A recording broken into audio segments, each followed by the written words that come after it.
This is Unscripted at 40, Episode 9, The Hustle Detox, Building Without Burning Out.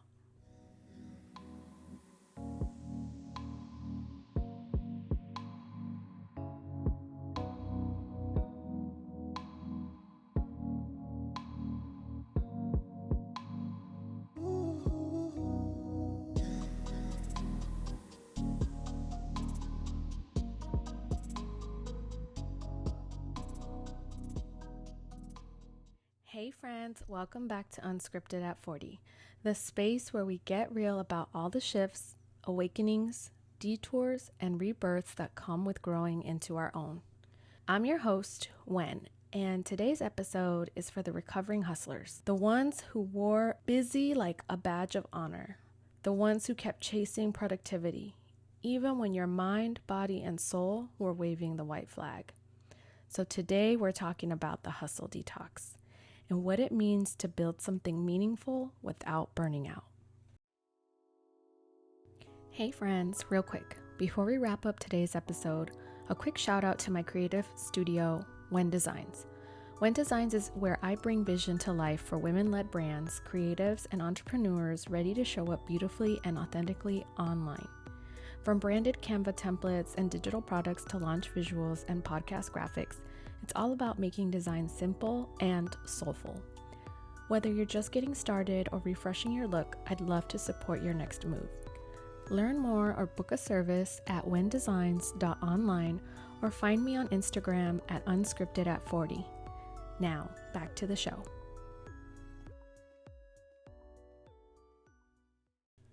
Let me start by saying this. I didn't always believe it was possible.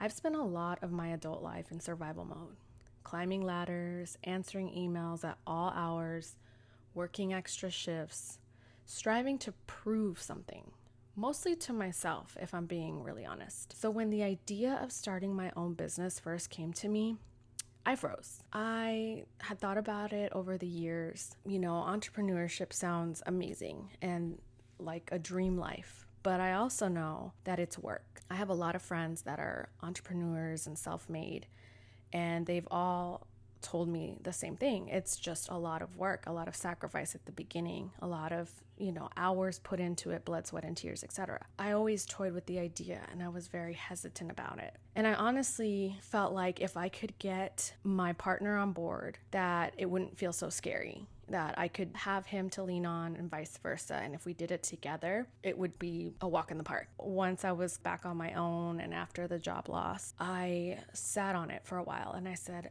how could I live out that dream? How could I make that come to life? It was still just as scary, especially being on my own and not really having that financial backing to fall on. So it was definitely something that scared the living daylights out of me, to be honest. Wen Designs, this brand that I'm so proud of, so proud to say that is mine and that I've been slowly putting it together, building it up brick by brick. It sat on the shelf for months, I'm not gonna lie.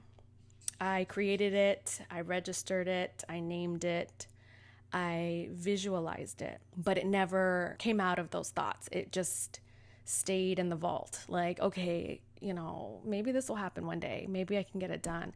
And I would often daydream about it and wonder, like, how do I even do this? How can I even become a business owner, an entrepreneur? I know I had started the first steps towards it, but I knew it was more to just creating an LLC and a website, but I didn't know where to go. And I let it kind of sit there for a while. One day I just said, you know what, if I'm going to do it, I'm going to do it. What else do I have to lose at this point? Because let's be real, choosing yourself feels scary. It feels scary when you don't have anyone else or anything else to fall back on. And walking away from that corporate life, that steady paycheck, it was kind of like, I don't know if I can do this. Maybe it's just better to play it safe and go back into the corporate world, get that steady paycheck, and maybe I can do this on the side. So that was kind of a game plan for a while. But eventually I realized, I can't do that. Like, if I want this business to grow 100%, then I have to put 100% into it.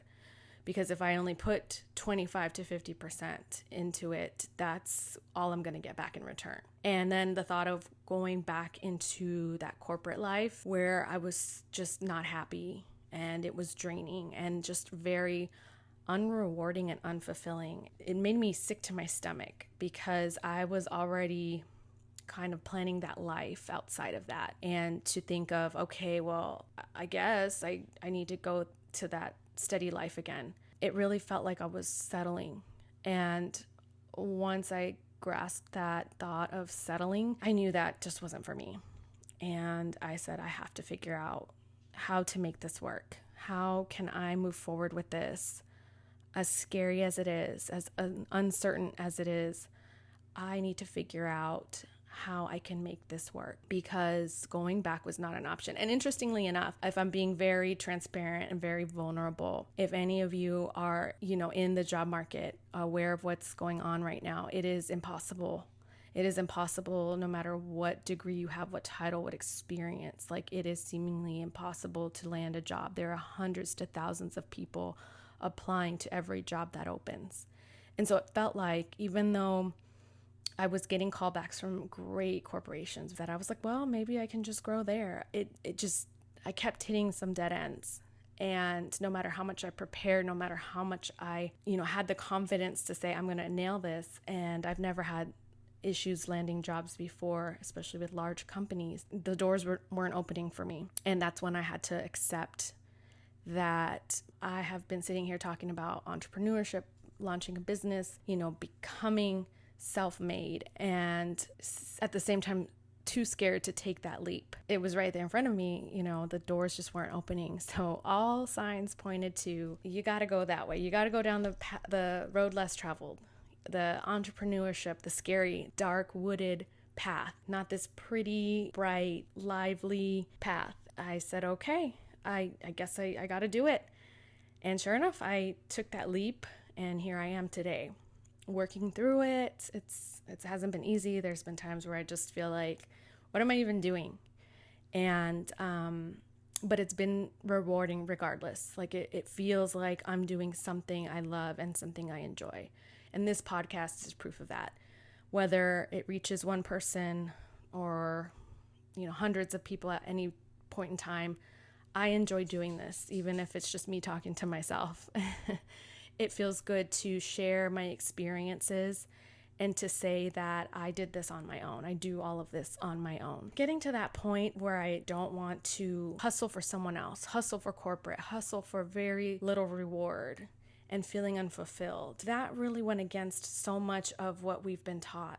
And even for me, as I always state, it's taken a lot of deprogramming to get here, to get to that point of letting go of that control, that need to control things, and the narrative and the path, and all these things that I feel like I had to achieve by the time I turned 40. And so here I am today, to a point where, yes, I still have doubts, I still have fears, I still have a lot of uncertainty around this, but I have progressed a lot further than I ever thought I would on the path of entrepreneurship. And I feel like there's still so much for me to accomplish and achieve on this path that in itself is fulfilling. And I never felt this way when I was working any job. Even if I enjoyed it, I've never had this type of feeling around it. And so talking about that burnout, that corporate burnout, it will certainly humble you. For me, that burnout, it wasn't just exhaustion. It wasn't just that unfulfilling feeling.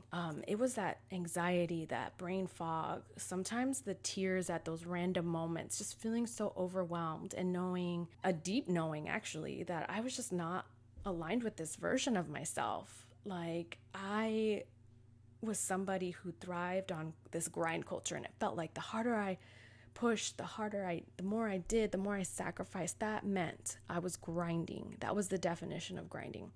And it very may well be to an extent, but I feel like the reward, or the feeling of reward, is what makes the difference. And I felt very unfulfilled and very unappreciated.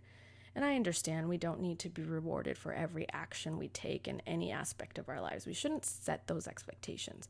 But if you're sacrificing so much of yourself, so much of your time, so much of your energy, then yes, you should certainly expect something in return. And you should feel some sort of fulfillment. And it just wasn't there for me anymore. So taking that leap, even though it's a quiet leap, it wasn't dramatic in any way, shape, or form. I just started slowly, like I just did it. All signs pointed to this path. And so I did it, and I let my closest family, friends know, and they were also supportive. And so we just started one foot in front of the other, one client, one design, one post, one episode. And that's what I'm learning about this all. Like, building slowly is still building. I have to give myself credit where credit is due. And that is enough. That's all I need. And I'm so happy with that. And I never thought it was just that simple. So if you're in a place where you're trying to balance building a dream with protecting your peace, let this episode be your permission slip, per se. So you don't have to do it all. You don't have to know it all. You don't have to go viral. And you don't have to kill yourself to prove that you are serious. The real flex is sustainability, creating a life that supports you, not drains you. Because once it starts draining you, that's a whole nother ballpark. And so here's what's been helping me now, helping me in this phase of my life. Working in cycles, not sprints. This isn't a race. I honor when I'm in a creative mode versus rest mode. Like, I allow myself to feel what mode I'm in. If I'm in creative mode at 7 p.m. at night, great. I'm on the computer, I'm logging in, I'm doing what I got to do. Let it flow until whenever I'm done. When it's rest mode, I give myself that permission to rest. And I don't allow myself to feel guilty about it. Initially, yes, it was hard. It was hard to let go of that. And it was so easy to guilt myself into feeling that I wasn't productive or I wasn't doing enough. The next thing that helps me is setting soft structure. So a few points during the day, but leaving room to breathe. I like to call it having an outline of every day. I have my whiteboard, I have my calendar on it, I have my day-to-day tasks, I have my long-term goals, right where I can see it every day in my workspace. And each day is an outline of what I want to get done. And if it doesn't get done that day, you know what I do? I erase it and move it to the next day, or to a day where I feel is realistic for it to be completed. And that's that. I don't beat myself up. I don't harp on myself and say, oh my gosh, you didn't get this done. You did not have a successful day. Nope, I don't allow that talk anymore. I don't allow myself to speak to myself in that way anymore. And sometimes things come up and you have to move them around and have that flexibility, especially in, entrepreneurship. You might get a last minute project, a last minute client, a last minute request, and you just have to be flexible and have that room and be okay with it. Not feel like everything has to be so structured and controlled, but definitely having somewhat of boundaries and outline to help keep you on track, of course. Another thing that helps me is redefining productivity. Feeling fulfilled is, to me, more defining than checking boxes or checking off my to-do list. It's great, yes. It's a physical, attribute we can tangibly see. We got this work done today. This is the productivity level of the day. But I don't take that, as the final word. I allow myself to feel fulfilled and be okay with feeling fulfilled as a means of feeling productive. So it doesn't have to be set a certain way. Again, deprogramming myself from what I was taught and what I was programmed to believe was productivity. And lastly, just giving myself grace. And that's my favorite thing. And I know I've mentioned that in so many episodes, just giving myself grace, not letting myself feel because I'm resting or I'm taking a little more time to rest that I'm just lazy, because slowness is not equivalent to failing. And allowing myself again to just work through things. This is all new to me, learning from my mistakes. And I think that's some of the best things about entrepreneurship is, yeah, it sucks to mess up or not make the right decision, but learning from that and navigating through a similar situation when it comes along and knowing how to navigate through it because of your past experience, now that's priceless. So that's definitely something I've taken from this journey so far, is especially giving myself grace. I'm still figuring it all out. I don't have all the answers. I don't consider myself self-made top dog. I am still in this journey. I am still in the thick of it. I'm still learning to release guilt and not feeling like, oh, I'm not busy enough, so I am not being successful, productive, or I'm failing. But I can honestly say that I feel more whole now than I ever did when I was grinding full speed ahead and headed toward burnouts. And those moments I had those burnouts, I never felt fulfilled or rewarded afterwards. I just felt the burnout. And that matters more to me than a job title ever did and ever will.